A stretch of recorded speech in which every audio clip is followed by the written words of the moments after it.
자, 오늘 메시지는 마가 요한에 대한 얘기를 할 것입니다. 마가는 그 본명이 요한이죠. 요한은 아주 부잣집에서 자라났습니다. 그냥 부자가 아닌 것 같아요. 성경을 통해서 추측해 보면 상당한 재력이 있었습니다. 그 부모가. 그리고 공부도 상당히 한 사람입니다. 삼촌이 누구냐? 바로 바나바예요. 삼촌을 통해서 사도 바울을 만나게 되었고, 그리고 1차 전도 여행을 가게 되었는데 무엇에 시험이 들었는지 모르겠지만 이탈을 해버렸습니다. 그래서 사도 바울과 같이 똑 부러지는 성격으로서는 완전히 마음에서 지우려고 했던 것 같습니다. 선교를 하다 보면 많은 변수들이 일어납니다. 그래서 정말 따라다니는 사람들이 좀 끈기가 있는 사람이어야 돼요. 감정이 격변을 해버리면 많은 위험이 있는 선교지에서 뭘 종잡아서 이걸 복음을 전할 수가 없습니다. 그리고 상당히 해방이 되기 때문에요. 자, 어쨌든 2차 전도 여행을 계획했던 바울이 바나바의 의견에 정면으로 반대를 합니다. 못 데려가겠다는 거예요. 바나바의 성격과 사도 바울의 성격은 좀 많이 달랐던 것 같아요. 바나바는 아무래도 삼촌이니까 조카를 끝까지 품고 기회를 주고 싶었는데 바울은 그렇지 않았습니다. 더 이상 기회를 주지 않겠다는 거예요. 심히 다퉜습니다. 바울과 바나바가 함께하면 정말 엄청난 세계 역사를 이룰 사람들인데 이런 영적인 고수죠. 이 사람들의 세계를 우리는 다 알 수는 없지만 이분들이 하나님에 대한 사랑이 부족하거나 헌신이 부족한 사람들이 아닙니다. 이분들은 목숨 걸고 사역하는 분들이니까요. 그런데 어떻게 보면 큰 것이 아닌 것 같은데 또 작게 보면 작을 수도 있는 문제인데 완전히 갈랐습니다. 그래서 바나바는 마가 요한을 데리고 구브로 쪽으로 가는데 바나바가 어떤 순간 정확한 시점 모르겠는데 순교를 합니다. 이렇게 됐을 때 마가 요한은 그 멘탈이 어떻게 될까요? 제가 볼 때는 이게 한 번이 아니거든요. 자기가 권위자라고 여겼던 분들이 계신데 첫 번째가 예수님이었죠. 예수님이 그렇게 성품이 깊고 완벽하시고 능력이 한이 없는데 뭐가 이렇게 빠지는 게 한 개도 없는 완벽한 분이신데 십자가에 달려 돌아가셨거든요. 힘없이 체포돼서 끌려가는 모습을 보았습니다. 근데 바나바가 자기 삼촌이지만 엄청 존경하는 분이죠. 근데 순교를 하고 그 과정 속에서 조카인 마가 요한을 볼 때 또 한 번 이제 트라우마가 온 것 같습니다. 그 이후에 바나바가 한 11년에서 12년 동안에 종적을 감춰버려요. 전혀 등장하지 않습니다. 근데 하나님은 참 놀라우십니다. 갑자기 마가 요한이 로마에 등장을 하는 건데 누구 앞에 나타나냐면 사도 바울 앞에 나타납니다. 제가 만약에 극작가라고 한다면 마가 요한의 심리를 따라서 시나리오를 써보고 싶은 충동이 들더라고요. 마가 요한이 무슨 생각으로 또 사도 바울을 찾아갔을까? 그것도 10년이 넘은 후에 무슨 낯짝을 가지고 바울을 찾아갔을까?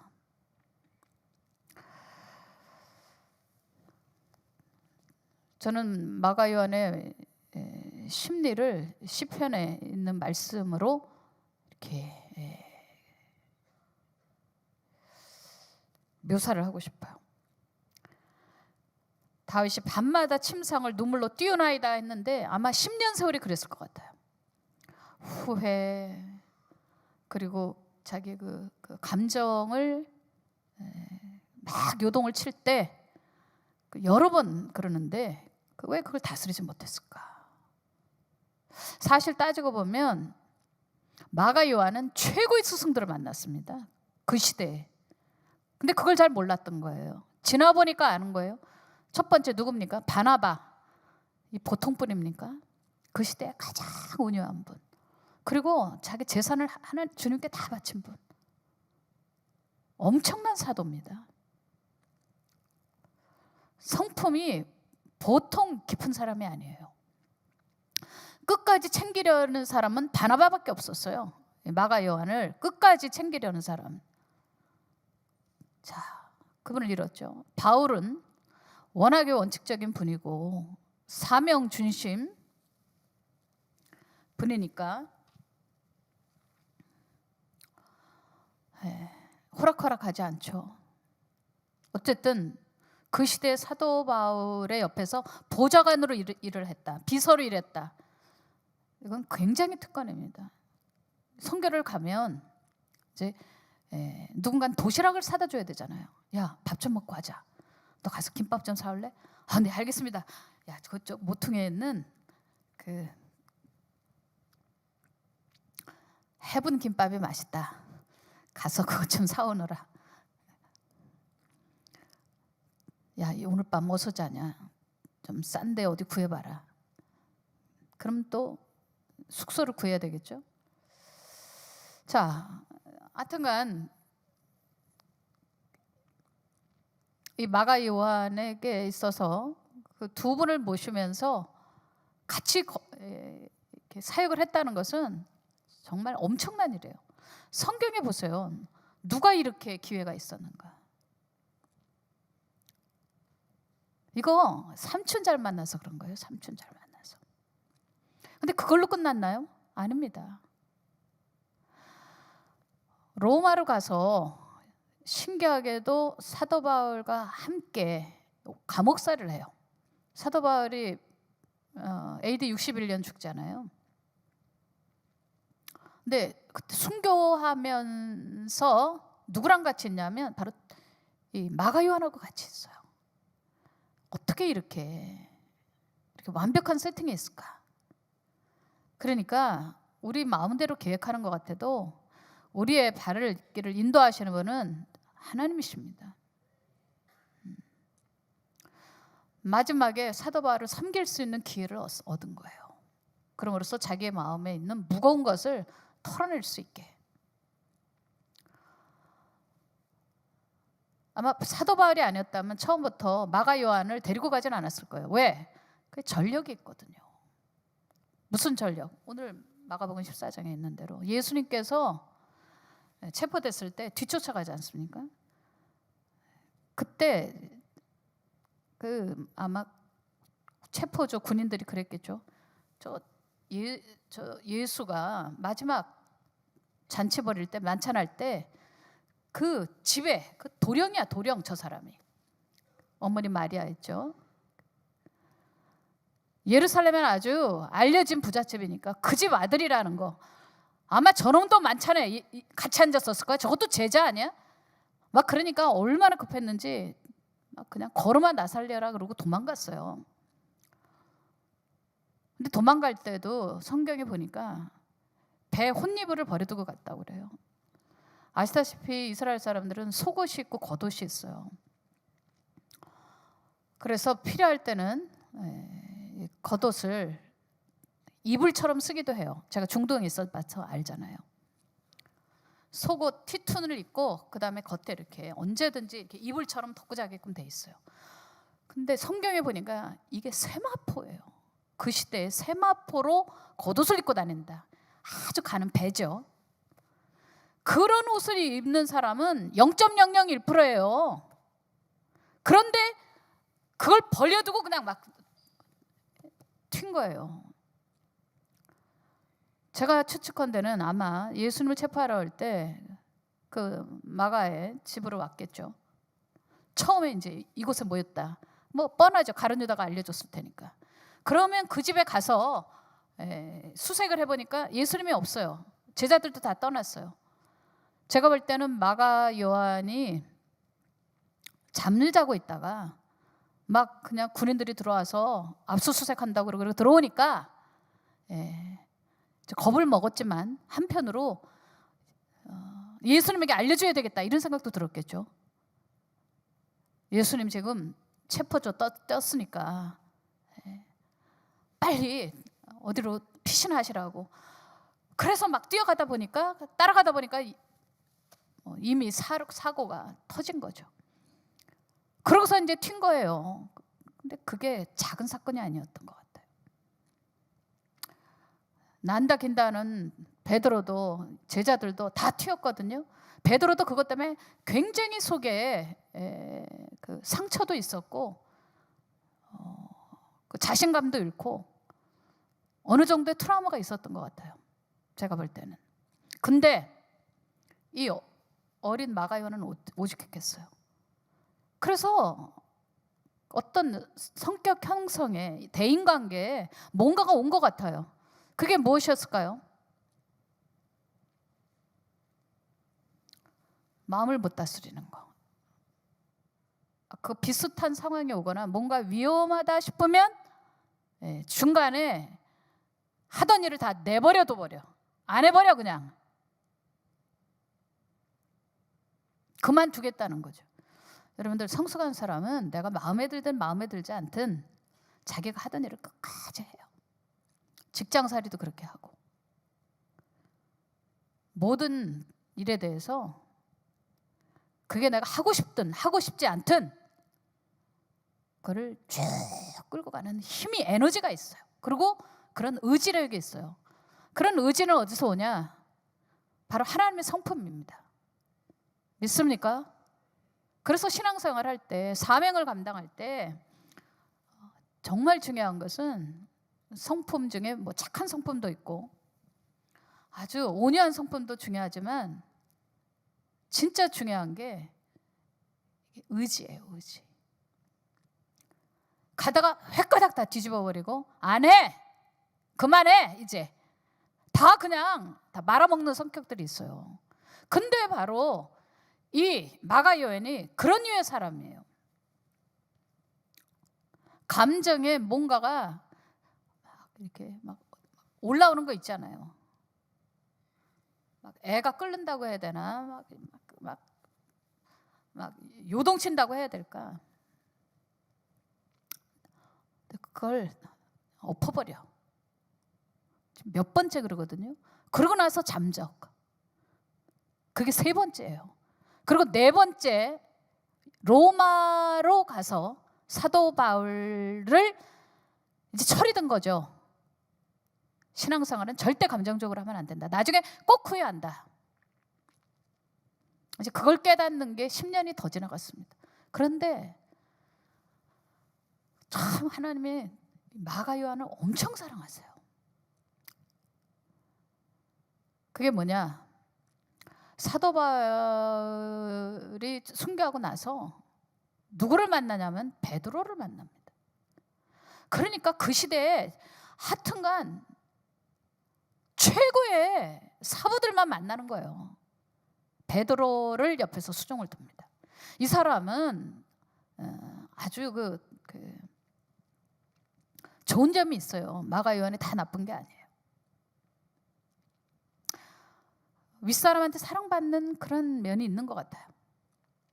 베드로를 만났는데 아시다시피 베드로는 글을 모릅니다. 글을. 그래서 베드로가 예수님과 함께 하셨을 때 그 고백들 있잖아요. 그걸 누가 받아 적냐면 마가 요한이 받아 적어요. 그래서 그 유명한 마가복음, 오늘 읽었던 마가복음이 바로 이 사람 손에서 쓰여진 거예요. 그러니까 마가에게서 최대 업적은 무엇일까요? 사도 바울이 순교할 때 그때 같이 감옥살이 하면서 그냥 있었겠어요?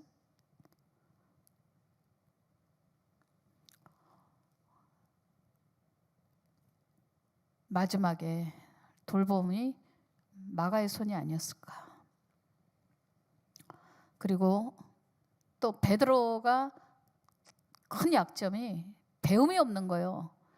이 널리지가 없어. 이게 이 영역도 있고 뭐 그냥 베드로가 지나가면 그림자만 짜도 막 병이 날 정도로 대단한 예수님의 수석 제자인데 문제는 스펙이 너무 없어. 얼마나 스펙이 없느냐면 초등학교는 나오면 글은 읽잖아요. 근데 글을 몰라. 근데 이 부잣집에서 자란 공부 많이 한 마가가 옆에서 그걸 다 기록을 해줘요.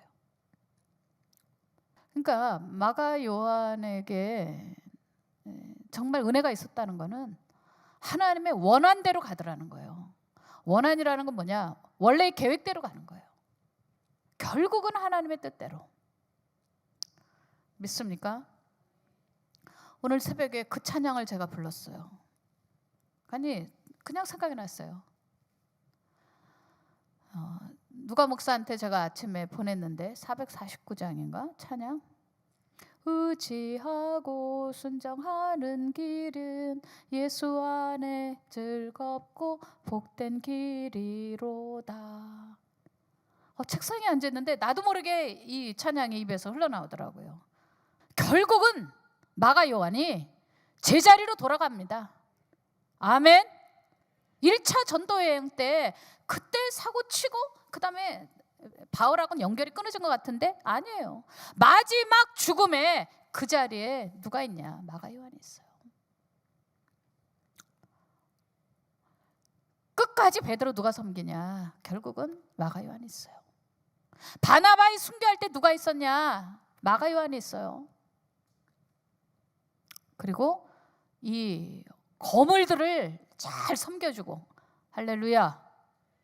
진짜 그 시대의 큰 거물들이에요. 이 거물들 옆에 정말 다 지멋대로 하는 것 같은데 결국은 딱 성숙해가지고 자기 자리를 지키고 알렉산드라에 가서 장렬하게 순교를 합니다. 참, 여기서 우리는 알아야 돼요. 하나님이 한번 택하면 버리지 않는다. 아멘.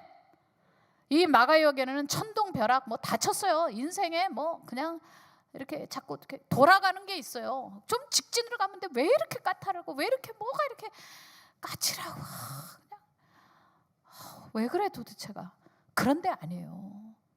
하나님은 이 사람의 삶을 완성시키더라. 여러분의 인생도 완성시켜 주실 거예요.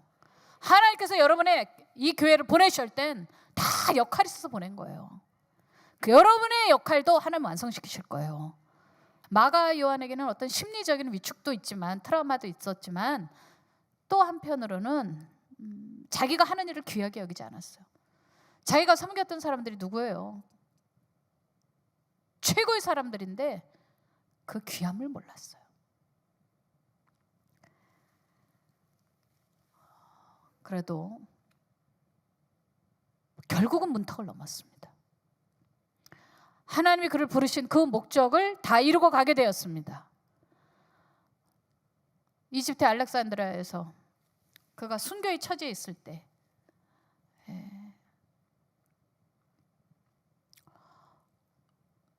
마차에 묶어가지고 알렉산드리아 신하를 그 백발 노구 할아버지인 이제 다 늙었는데 묶어가지고 끌고 갑니다.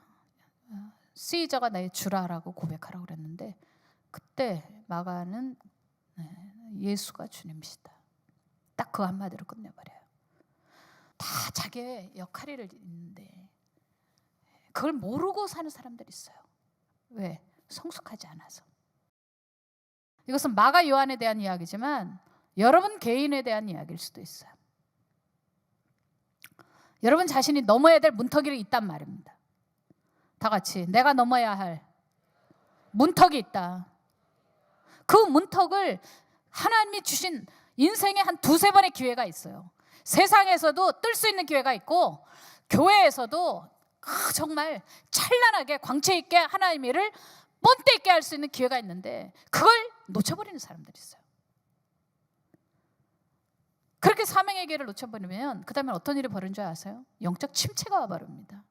교회도요, 어떤 시험이 들면 회복되는데 3년이 걸린다고 우리나라에 정말 큰 목회하신 원로 목사님 그러시더라고요. 교회에서도 어떤 일이 벌어지고 나면 회복되는데 3년이 걸리더라. 개인으로 볼 땐 제가 볼 때는 거의 10년이 그냥 훅 가버립니다. 영적 침체가 와버려요. 그렇기 때문에 사명이 있으면 끝까지 그거 붙어 있어야 됩니다. 아멘입니까?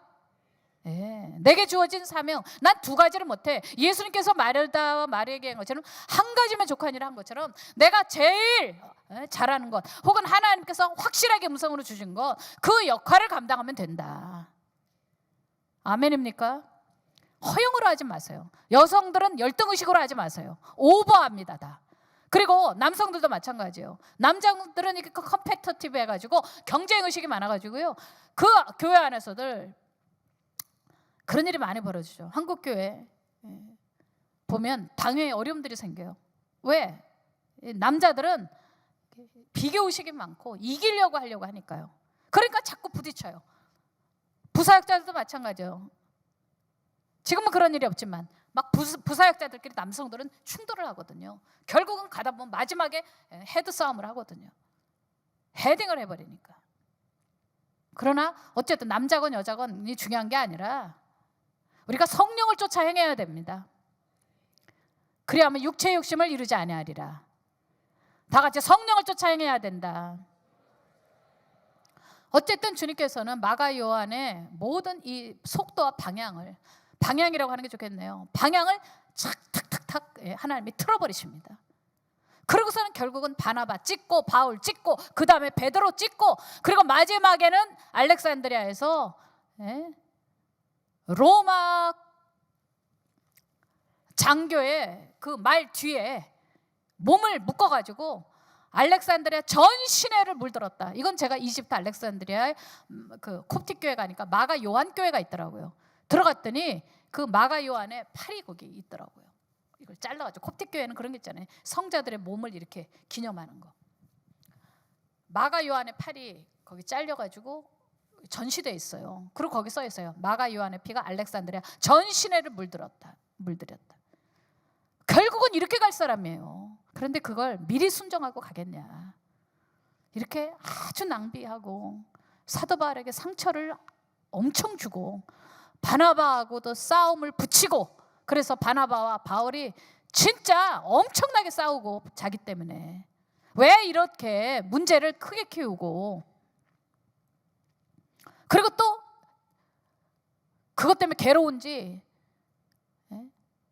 완전히 잠적을 해버리고 이게 뭡니까 도대체가? 이게 정말 하나님의 뜻일까요? 난 교회에서 제일 싫어하는 사람이 잠적하는 사람이에요. 전화하면 또 전화 안 받는 사람. 부목사님들 속 좀 작작 썩이세요. 진짜. 그러지 않아도 세계 선교도 하고 헤드쿼터도 세워야 되고 할 일이 너무 많은 전도사님들, 목사님들이에요.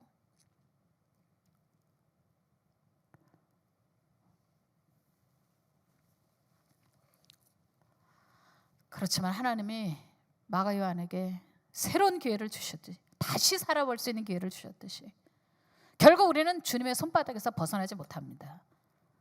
아멘. 바울이 죽고 나서 만날 수도 있는데 죽기 전에 만나게 해주시고 그래서 두 사람이 화목하게 해주시고 그리고 결국은 그가 해냈어야 되는 일들을 다 그 길로 갈 수 있도록 허락해 주시고, 그러면 그 문턱들을 누가 다 넘게 하셨냐? 바나바의 문턱을 또 넘게 하시고, 바울의 문턱을 넘게 하시고, 베드로의 문턱을 다 넘게 하시고, 그리고는 자기가 가야 되는 순교의 길이 있는데 그 제일 무서운 그 길을 마지막 문턱까지 잘 넘은 마가 요한입니다. 여러분도 문턱을 넘으셔야 됩니다. 아멘. 여기서 그 문턱에서 가야 돼, 말아야 돼, 뒤돌아가야 돼, 이런 사람 있습니까? 용기를 내서 문턱을 넘으시기 바랍니다. 자, 어쨌든 11년에서 12년의 마가 요한의 잠적기 동안에 뭔가가 일어났는데 저는 100% 확신합니다. 사람을 통한 것이 아니었으리라고 생각이 들어요. 주님께서 직접 빚으시고 마가 요한을 세우셨으라고 믿습니다. 문턱을 넘자. 너 이렇게 되다가는 안 된다. 네가 만나는 사람들이 보통 사람들이냐? 네가 삼촌을 잘 만나가지고 사도시대 때, 그 초대교회 때 얼마나 유명한 가문이 되었냐? 얼마나 그 예루살렘 교회, 엄마가 예루살렘 교회 다녔죠. 마가 요한도 예루살렘 교회가 모교회입니다. 그러다가 안디옥에 왔던 삼촌하고 사도 바울을 따라서 돌아가는 길에 데리고 가서 안디옥 교회에서 파송해서 1차 전도여행 떠난 거거든요. 그런데 그런 걸 모르고, 그렇죠? 코앞에 있는 문제가 너무 커 보이니까, 눈앞에 있는 문제가 너무 크니까 자기 볼 때는, 그러니까 거기서 도망가 버린 거예요. 아웃해버린 거예요. 시험이 들어가지고. 여러분들, 우리는 끈기가 있게 가야 합니다. 자기에게 맡겨진 사명을 이탈하는 순간 인생은 붕괴된다는 사실을 잊지 말아야 합니다. 왜 아멘에 쫄았어요? 무서워서 그러나? 여러분에게 주어진 역할을 감내하셔야 됩니다. 거기서 빗나가는 순간 마가 요한이 훨씬 더 큰 일을 할 수 있는 사람이고, 진짜 엄청난, 정말 은혜로 마무리는 잘 됐지만 인생 자체가 굉장히 계속 돌고 돌잖아요. 엊그제 어떤 청년이 나한테 편지를 아주 많이 보냈더라고요. 굉장히 여러 장을 보냈어요. 근데 사명을 감당하다가 최근에 어려움이 있었어요. 그 전체 편지의 요지는 그거예요. 자기가 목자가 너무너무 하기 싫어가지고, 그것도 그냥 목자가 아니잖아요. 자기가 책임져야 될 양이 너무 많으니까, 그리고 사고가 하나 터졌으니까, 그리고 너무 힘들고 큰 상처를 받았으니까 이제는 아웃해버리고 싶은 거지. 그만하고 싶은 거야. 근데 이번에 선교 갔다 와서 편지에, 저는 하기 싫으면 그만해야 되는 줄 알았는데 이제는 하기 싫어도 그거를 돌파하는 그 정도로 제가 이제는 성장했습니다. 이번 기회로. 할렐루야. 공부도 중간에 때려치면 아무것도 못해요. 사명도 그래요.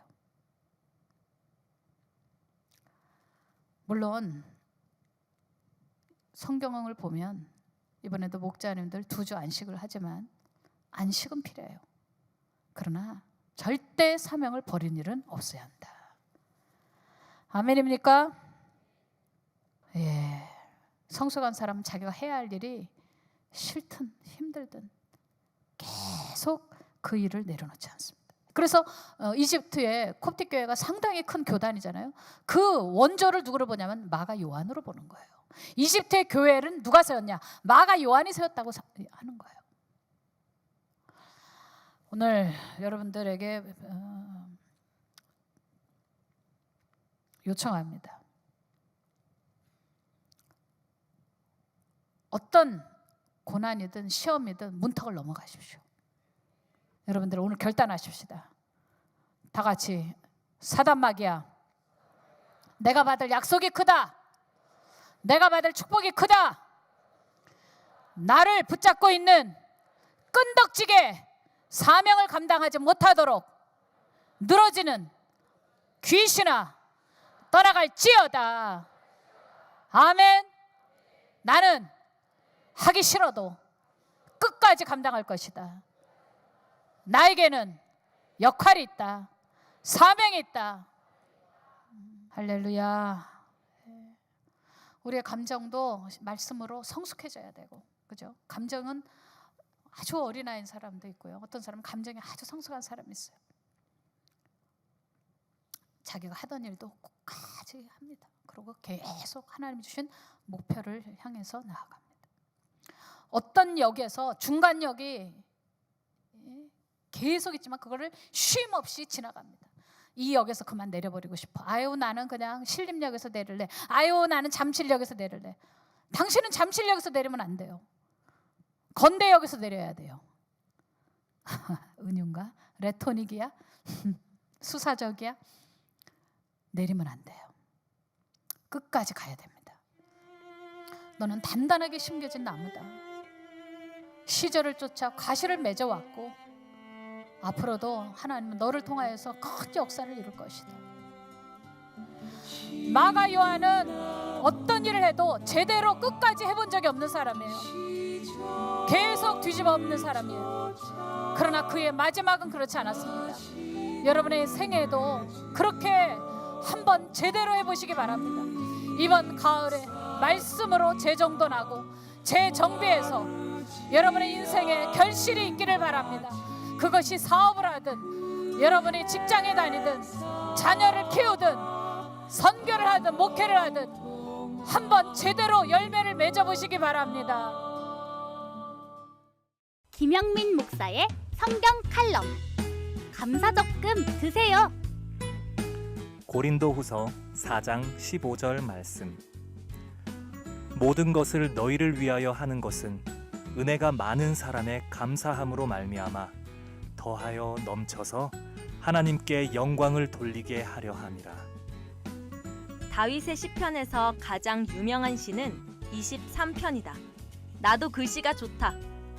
푸른 초장과 쉴만한 물가, 넘치는 은혜의 잔. 무엇보다 하나님의 위로가 좋다.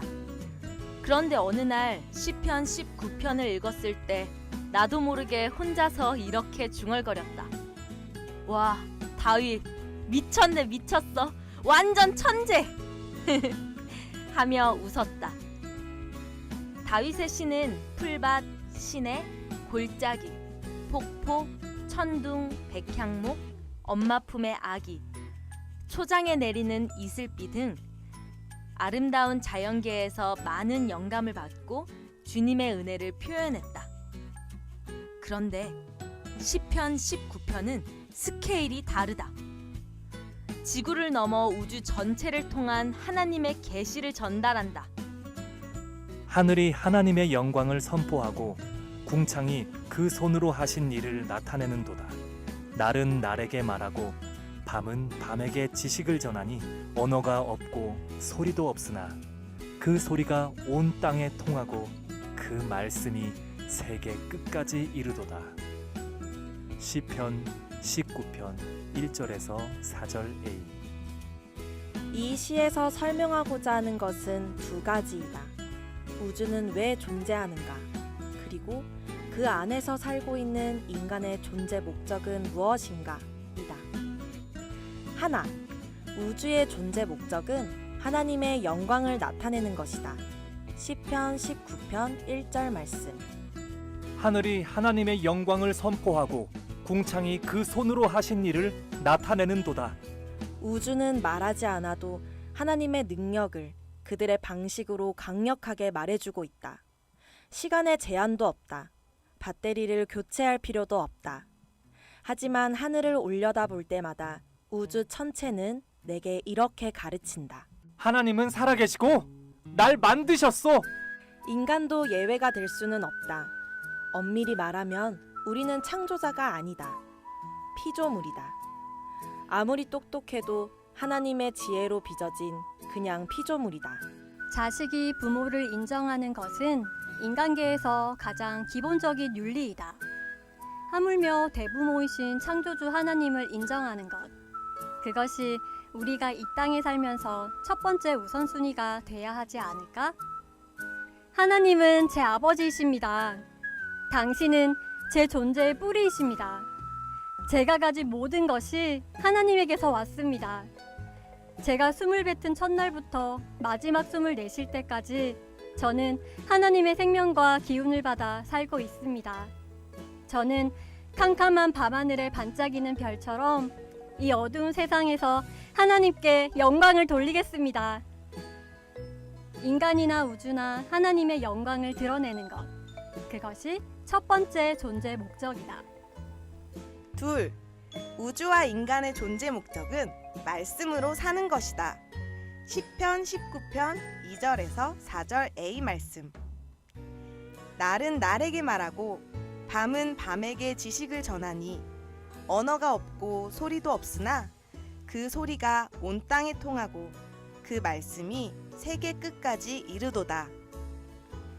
낮과 밤이 하나님의 말씀을 따라 교차되듯이 지구의 모든 피조 세계도 하나님의 말씀으로 경영된다. 그런데 유독 인간만 제외된다. 인간은 하나님의 말씀을 버렸고 수많은 고통과 재앙을 스스로 생산하고 있다. 하나님을 대적하고 있다. 세상의 군왕들이 나서며 관원들이 서로 꾀하여 여호와와 그의 기름 부음 받은 자를 대적하며 우리가 그들의 맨 것을 끊고 그의 결박을 벗어버리자 하는도다. 시편 2편 2절에서 3절 말씀. 모든 것은 설계자가 만든 처음 위치에 있을 때 가장 건강하고 안전하다. 생태계도 사람도 마찬가지이다. 하나님의 말씀대로 서 있어야 한다. 태양을 예를 들어보자. 해는 하나님이 말씀하신 자리인 동에서 서로 지칠 줄 모르고 공중에서 움직인다. 그리고 지구의 모든 생명체에 한없이 골고루 빛을 비춰준다. 하나님이 그렇게 하시는 거다. 하나님은 세상을 은혜롭고 지혜롭게 운영하신다. 하나님은 우리를 많이 사랑하신다. 우리가 하나님의 말씀대로 살 때 균형과 조화로움, 안정과 건강, 평화와 행복을 준다. 오래도록 이것들을 지키는 방법은 오직 옛 말씀, 곧 창조주 하나님의 말씀대로 사람들이 살 때이다.